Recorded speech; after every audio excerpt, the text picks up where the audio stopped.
Field trips. There's too much to talk about, so we're going to talk about a part of them. Today, the value of recurring field trips. The Christian Principles Podcast is brought to you in partnership with the Herzog Foundation. But bear in mind, the views and opinions expressed here are those of the hosts and not necessarily of the Herzog Foundation.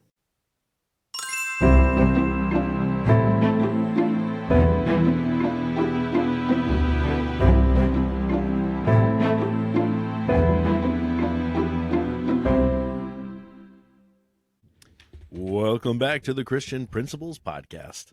I'm Matt George.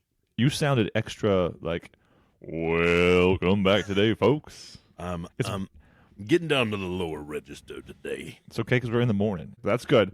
Hey, we had talked for a while about talking about field trips.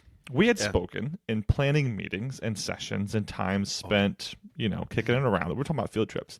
And then when it came to actually talking about field trips, we decided, you know what? We can't just talk about field trips. It's way, as we said 100 times over. Huge. It's too big. We cannot do it. We've got to go smaller. So we're going to go smaller. We're going to talk about the value of recurring field trips. Before we do that, let's go ahead and hear from someone who I hope will be putting us on field trips, like the administrative field trips and teacher field trips soon, more soon, taking more advantage of what they offer, the Herzog Foundation. Pause. No, I don't mean pause the episode. I mean, let's take a pause from the episode so I can talk to you about the Herzog Foundation. Mark and I are honored to partner with this amazing organization. Like the Christian Principles Podcast, Herzog wants to see your school grow and be successful. To help you achieve those next steps, you will definitely want to check out the Herzog Foundation Institute. Whether you are looking for some quick online training or have the desire to grow with fellow educators at a conference, HFI has you covered. What's even better is that as long as you can get yourself to the many conferences offered throughout the year, Herzog will cover all the costs while you're there, including food and hotels. You really can't beat that. Head over to herzogfoundation.com and get yourself and your team signed up for some training today. What are you waiting for? Just one more thing before we get back to the episode. If Herzog has been a blessing to you and your school, would you mind sending us a message telling us how? We'd love to share that with others. All right, let's get to the brass tacks. Recurring field trips. These are the field trips that they're on the calendar. We're going to be doing them every single year. Let's I don't think we have to dive into this a ton because, the one beautiful thing about being a school is you don't have the same fifth grade class year after year after year. Absolutely. They're different kids. So you can do the same fifth grade field trip every year, and it's going to be brand spanking new for everybody. And they actually might look forward to it year by year, depending on the class before and feeling like, hey, you guys, this was so much fun, and they tell their friends about it. Right. We should maybe do this like we've gotten away from doing and talk through perhaps the ethical, the missional, the legal sides of things. We're not going to go too deep into the legal ramifications of field trips because we know that when you take students off campus, we are opening ourselves up for a lot of issues that we usually wouldn't otherwise. Let's not take our kids, without parental consent. Yeah, let's especially for us where we have to go out of state a lot, like taking kids without parental permission out of state. State lines, folks. That could be problematic. I didn't even think about that. Yeah, that's a good one. We sit on the beautiful Delmarva Peninsula, Peninsular Delmarva. So we get Delaware like 2 seconds north, go an hour south. We're crossing the beautiful Virginia Eastern Shore. We get to West Virginia within 5 hours. Pennsylvania to 3. Yeah. It's not too hard, even on a go and come field trip to cross a state line. So as opposed to our friends like in Kansas and Texas and wherever else we're listening from. So, okay, but so there are obvious know your rules. Yeah, know your rules. Make sure you have things set up well. And for some that if you have your own busing, if you don't have your own busing, if you are in a urban setting, and so you're using mass transit to bring students to school anyway, it's different consideration for you. You're on an island, like the administrator we're going to talk about today, Mr. Fitt, out there in Hawaii. Like, you have a limited number of options before you're sailing away or flying away on a jet plane. So think through the legal ramifications, and obviously think through the logistic issues that you're going to have with field trips. I think we can save that one for another episode. No, absolutely. But we think, we think, missionally, I suppose there could be a school out there. There's, missionally, we're going to be in-house and keep things in-house. It will help keep things affordable if we don't take a lot of field trips, or for whatever reason. Again, I have come around to the idea that missionally we could make an argument for missions doing a whole lot of different things than I ever really considered prior. But if we're thinking about the totality of a student, the holistic education of a student, it would probably be good to get the student out and about and seeing things. I think the other big thing missionally to think about is I've thought through this, and I've heard of schools that do this, that if we're going to take an educational field trip, then we're going to also take a service field trip. We're going to go out and serve, do a missions trip of some sort. Because, as you said, holistically, we're looking for balance as a Christian education, and if we're only taking educational trips, are we truly meeting all those criteria? Being able to sit and think about the missional value of these things is quite interesting, and it's worth your time to do it every time you have an opportunity to do it.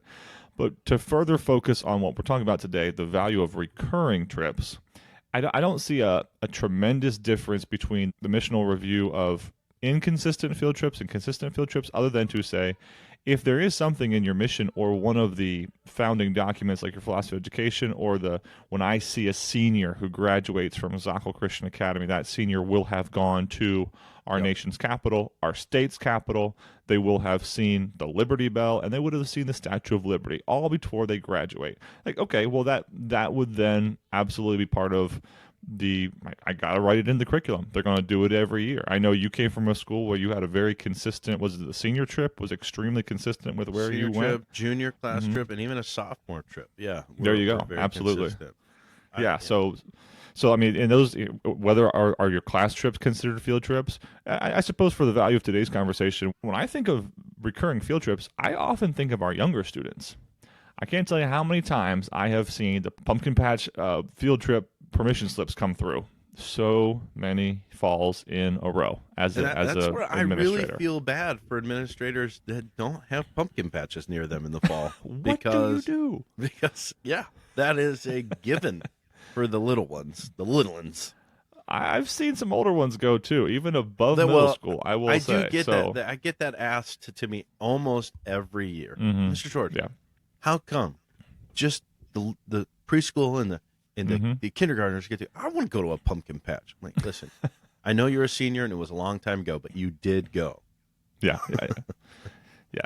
So I think of it often with the youngers, and it makes sense. Those teachers, like you said earlier, it's a new class. The teachers appreciate being able to go consistently to these places, and maybe we do see it older with classes. But Matt, your school right now, does your school sit down and say, okay, we know that in 9th grade, 10th grade, 11th grade, and 12th grade, these high schoolers will see Philly, they will see DC, they will see Dallas, and they will see San Francisco. Do you do that? Do you have a consistent, we want to get them to these places right now for just your high school? I would say that one is, the high school is under reconsideration right now. I think things got shaken up with COVID, obviously, and it's hard to have this discussion without that. But some places that were easier to get into before COVID maybe aren't as easy to get into now. True. But yes, in general, we always try to consider, a DC trip, a Philadelphia trip, those kind of bigger ones that are easy for us anyway. Even Baltimore, my mind goes back to less of like, okay, I want my ninth grade every year to visit this, or my 10th grade every year to visit this. I think a lot more when it comes to high school in realms of like, okay, for every 4 years, we're going to blah, blah, blah, and then we're going to take the group of the high school. But, Okay. But even when we go back to the younger ones, with those consistent field trips, I think of it less when it comes to, curriculum based, like what are they learning about? Because, your schedules might change. And if you're constantly switching things around just to be based on, what they're learning right then and right there, that's awfully difficult. But with these recurring field trips, I like to just think about, okay, as you were saying, before they graduate, I want them to have experienced the Smithsonian's. I want them to have experienced, the Baltimore Aquarium, whatever it is. You just, Sure. regardless of what they're learning right now, we're going to make sure we have other field trips that deal with what they're learning right now. But these recurring ones, just looking kind of big picture, like what do I want? And this is the word that keeps coming to my mind, and maybe this is because I'm a history teacher, but it's citizenship. Like, we want to create good citizens, yes, of our country, of our heavenly kingdom, but we want them to have experience that as they move on from us, regardless of what they've learned in the classroom, they can be able to say, oh yeah, I went there in school and I remember this one thing that was really kind of made me think about life in a different way. Absolutely. If that makes sense. Sure. So you're looking very big picture. You've mentioned Baltimore a couple times. Baltimore is the first place that I had a parent say, nope, my kid's not going if I'm not going. That was the first place I actually had a parent say, I'm uncomfortable with my students going on a field trip with the people I otherwise trust them with. And this is not me, condemning the parent or even speaking bad about the parent. This is just I had not experienced that prior in any of our city or urban field trips before it came to Baltimore. And I'm a big Ravens Orioles fan. I was just there actually last week for the first Orioles game of the season with my kids. And so that was interesting stance. I think parents are a little bit more, keeping their kids close and a little bit more wary of where you might go. Yeah, so where they're going. That's caused a little bit more for our school to be like, let's reconsider or think about where we're actually going. Oh, there you go. Well, that's useful then. Okay, so we talked a little bit about high school. We talked about a lower school. In general, okay, we often give field trips to our history classes, and if we just off the cuff we say, okay, aquariums and planetariums and those sorts of things, if you have those available to you, science classes and history classes. If it's not planned, if it's not recurring, we rarely give some of the other classes credence or priority in claiming a field trip. And I think this is a really good reason to go ahead and make certain of your field trips recurring. Yeah. Because the default is, okay, what's around me that I could pretty easily get to that would, match up with the American history they're taking this year. Yeah. If we are more purposeful. Something. Yeah, you can all American cities. If you're in the U.S., hopefully you could be otherwise too. It doesn't matter. It doesn't really matter. Even if you're Scandinavian, you're gonna find historical things. Oh, I thought you were going to say even if you're Scandinavian, you can find American US, history. Not U.S. history, but you're going to find historical things. We're not that prideful. No, some in the nation are. I don't think we can get past that. But yes, if we're not setting this up beforehand, we could be on default mode to, we should go away this year. Okay, where should we go? Where did we go last year? Do you remember where we went 2 years ago? I don't remember where we went 2 years ago, that sort of thing. So especially if there's turnover amongst administration, when you are jelly on 50 and your principals are jelly on 50, who remembers where you went? Who's going to stack that up? Should you have like your school organization or maybe your school has a long-range calendar for the major things of the school. The graduations are always going to be the last Friday in May or whatever it happens to be. Well, perhaps there's value in doing the same thing for your field trips. We know that we're going to hit D.C. when the cherry blossoms are out. So we're always going to be there to see the cherry blossoms and to take a nice long walk around the National Mall and see a different Smithsonian, but that's going to be our DC time. Maybe there's a value in that for the different parts of the school, and it would only help with planning of the budget and things like that too. That's another real value of making sure that you can, or of having recurring field trips that you can put on the calendar and say, nope, we're going. And that, I think it would further aid teachers in being able to set up the instruction of. I'm doing too many positives. I need to let you talk. What do you? Throw some thoughts in I here. think that's all good. And going back to the point of parents saying nope to consistency is another one of those things where a parent can anticipate. Okay, they're going to sixth grade, and I know the sixth grade always goes to Annapolis. Yes. They always go to the State House. So I can prepare myself for that, or we could go ahead of time. Exactly, we can go too. And we can make sure that they're or go in addition as a chaperone Sure, or something, sure, whatever. But I'm just thinking if parents know what's coming, it's a little bit easier whenever they respond to what my kid is going there.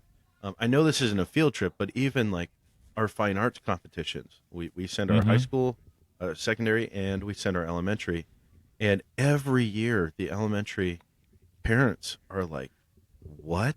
You're sending my child where?" I didn't know this was coming. We've told you this since the beginning of the year, and we've been doing this every year for how long?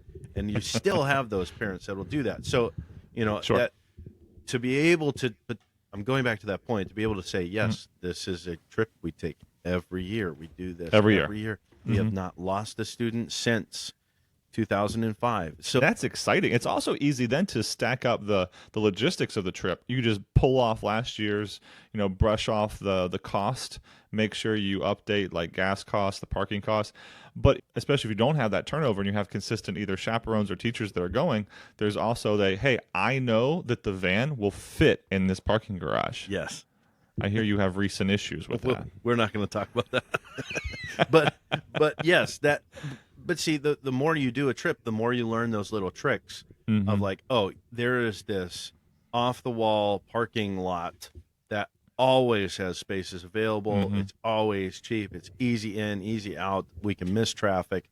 All those kind of things. I know this isn't school related, but my youth group every year would go and see at least one Pirates game. So we would go to PNC Park, and we always knew, like, regardless if we were winning or losing, our youth pastor would get up to leave at a certain time because he did not want to mess with Pittsburgh traffic.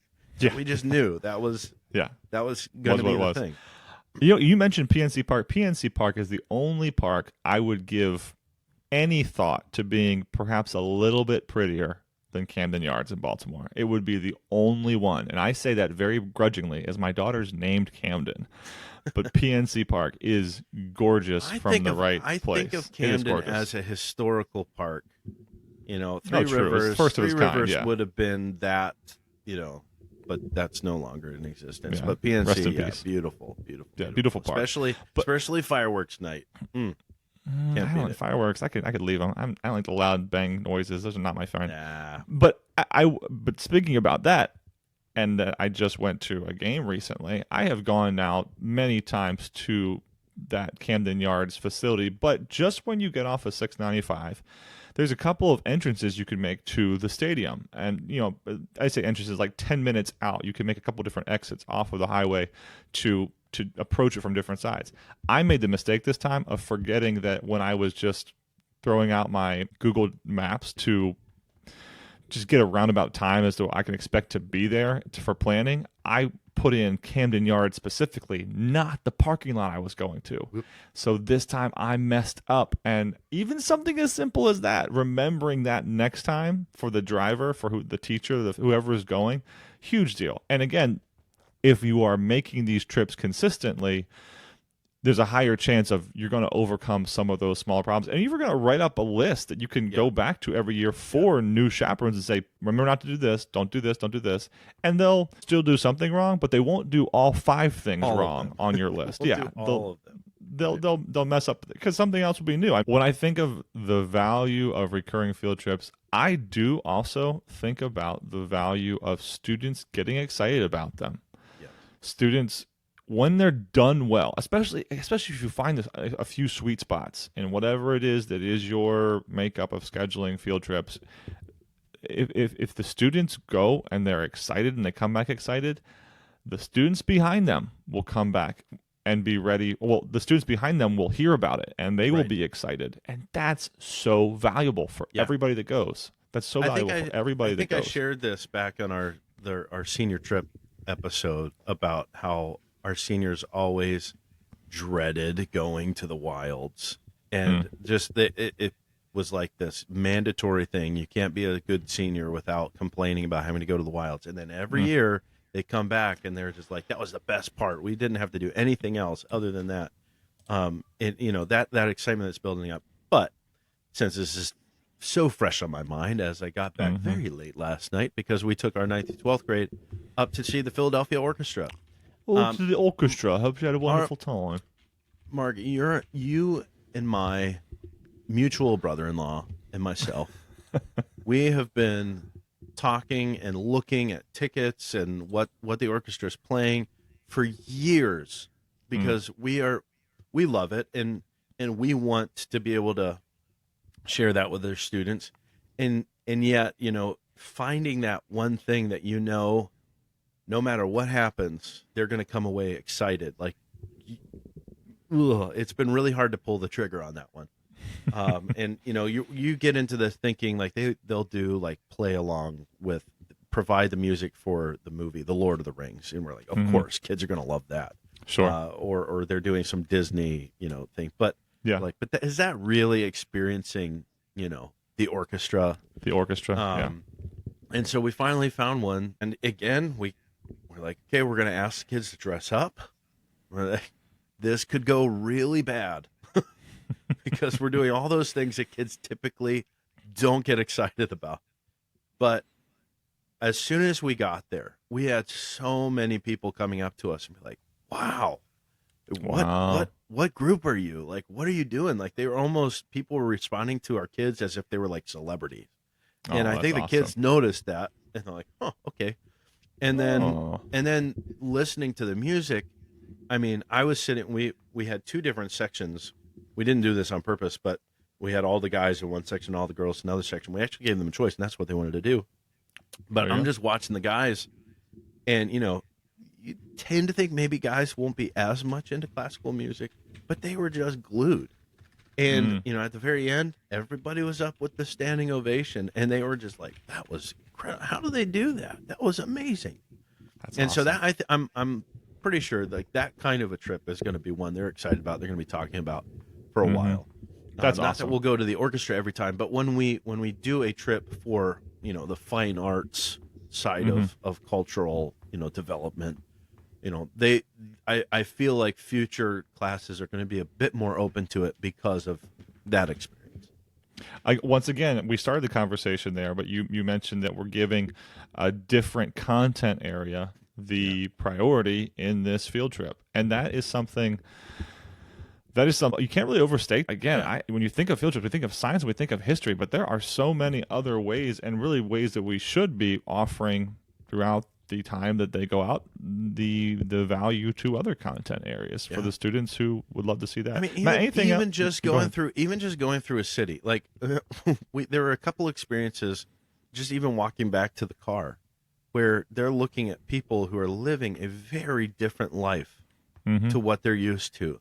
Sure. And I think Christopher, even said, like, guys, please don't make it obvious that you live a sheltered, like little life within it. Like, yes, you are aware that other people live differently. Like, we know this.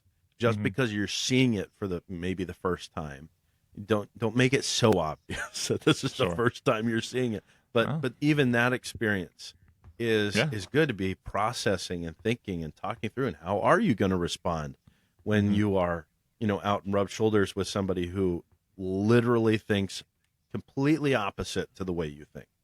And the next time you go, let's say you go on the Philadelphia Orchestra trip next year, you can have that preparatory conversation in a way that maybe you didn't even consider having it this time around. Oh yeah. We should wrap this one up. Any other thoughts you really want to get to before we close this one down? I just think when it comes to recurring field trips, there's still a lot of different considerations because, as we said, from the little ones, there might just the logistically easy trips that this festival goes on every year, and so you can just plan on going to that. But I would just say, the more you can purpose that this is going to happen regardless of what we're learning about, and that's where I kind of feel like these recurring ones get a little bit less content related and more cultural, not necessarily cultural. Yeah, that's too narrow, but just development and of the student. Exactly. Development of the student. That's just, even if you have no other reason. Like I keep telling my kids, I want to go up to Gettysburg. Yes, but so that they can learn a little bit more about the Civil War and learn about those kind of things. But it's just one of the most beautiful places. And just being able to sit up on top of Little Round Top, and just sit there. Like, I want to give my students that experience. Sure. Arlington, I love going to Arlington. Not so much because, we can learn about where different people are buried, but just take it in. Just, man, the mass of people that have sacrificed for our country. Sure. And as you said, the cherry blossom time it's breathtaking. It's amazing. Your history teacher's showing though, just a little bit. I know, right but now. So. I'm saying regardless of the historicalness of it, like there are other aspects. Even as I said with Philadelphia, just being able to see how many people travel by a bicycle as opposed to using cars, because there's cars literally parked in the middle of the road. And when I think about the students getting prepped for a field trip, otherwise, hopefully you do a little bit of like, this is what we're going to be doing today, and here's the things I want you. These are the objectives of why we're going to go, and then you do a little bit of a, as they walk away, a little bit. Hey, what did you think about that? How did you learn these things? Some teachers even do like a worksheet or a quiz based on it.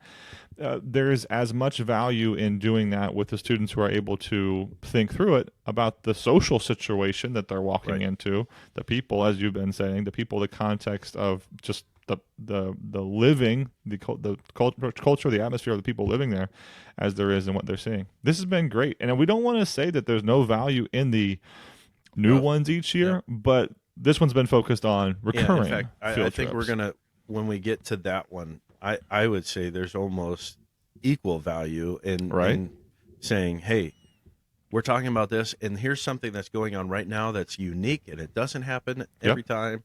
Let's go, but let's save that for next time. Let's do it. Let's leave it for next time. Take us to our Christian Administrator Spotlight.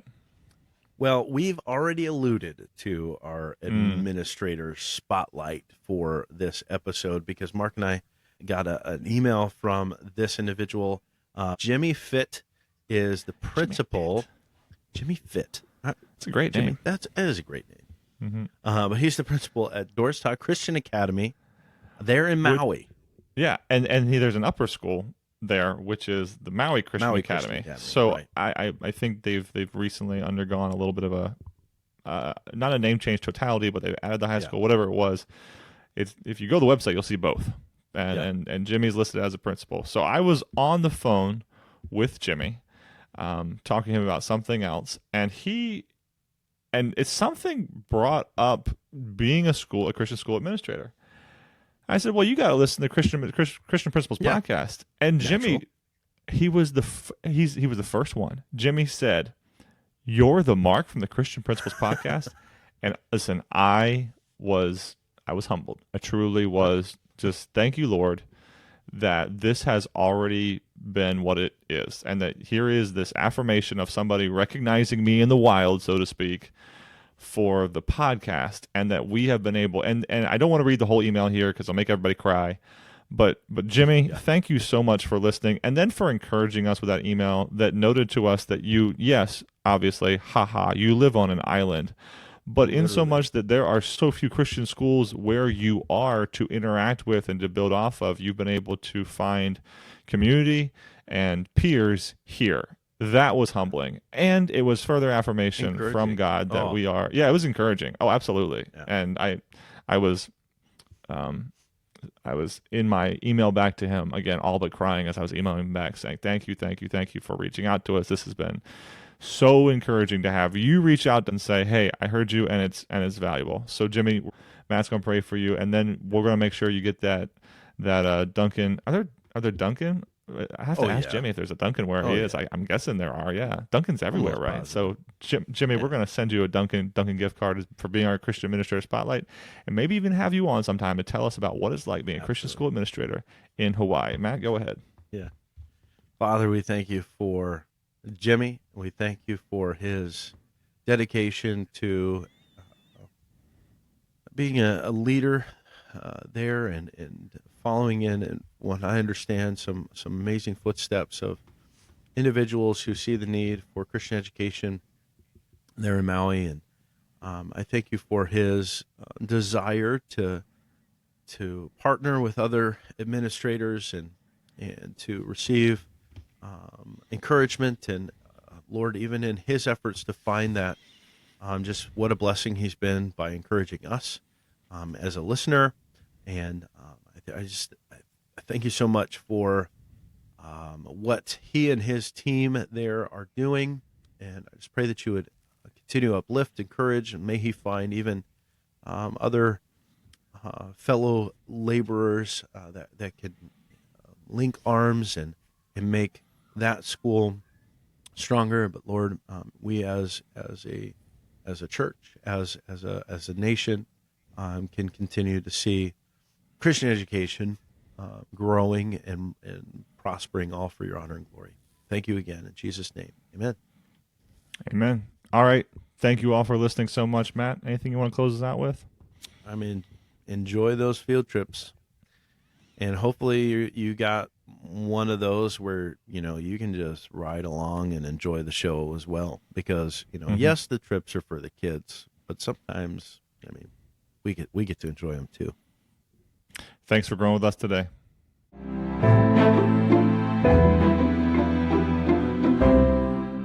Before you go, please be sure to hit that follow button on Apple Podcasts or Spotify. Also, on Spotify, be sure to tap the star icon near the top and select the number of stars you'd like to give us. We'd be so grateful for 5. On Apple Podcasts, scroll down to the ratings and review section and then tap write a review to share your thoughts of the podcast. Thank you.